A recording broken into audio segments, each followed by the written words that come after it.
trivia. Yung Narda, Pinaka-video yan ah. Para kanina yung yung Narda, iba yung lyrics sa dati. Tinutugtugan namin sa gig yun. Iba yung lyrics Okay. tungkol sa tropa. Yung Tapos, mismong rating nun. oo, yung rhythm gano'n, pero iba yung lyrics. Tapos, tutugtog namin, gusto naman na ibang tao, pero kami, nababaduyan kami na, Baduy, pare, parang, gusto ko sana magsabi ng banda, pero, pero, sabi namin, palitan natin. Tapos naisip lang namin, ano yung, halimbawa, yung kwento ni Dana, ni Narda.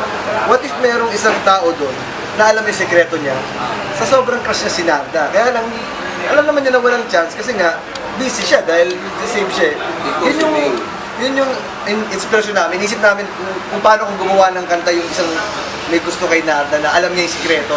Pero hindi niya pwede sabihin kasi spoil yung secret ng hero eh. So hanggang ano lang talaga, asa lang siya na, kaya sabi niya na, para mayakap siguro niya, kailangan yung tumalon sa bangin para mayakap siya.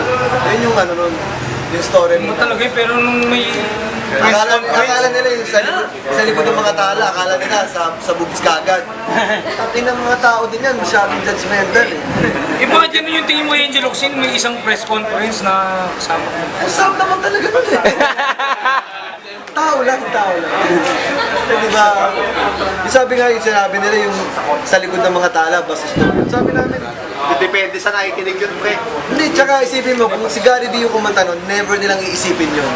Kaya lang nila inisip kasi kami yung kumanta. Totoo yun, isipin mo. Kung si Gary D yung kumanta nun, si Ari Rivera o si Jano, never nila isipin na, ang basos nun ah. Naging basos lang kasi kami yung kumanta. Kaya galit na galit ako sa, sa mga tao eh. Parang minsan gusto ko talaga mag-hostage ng eskwelahan, pumatay ng mga bata. Terrorist. Loko lang.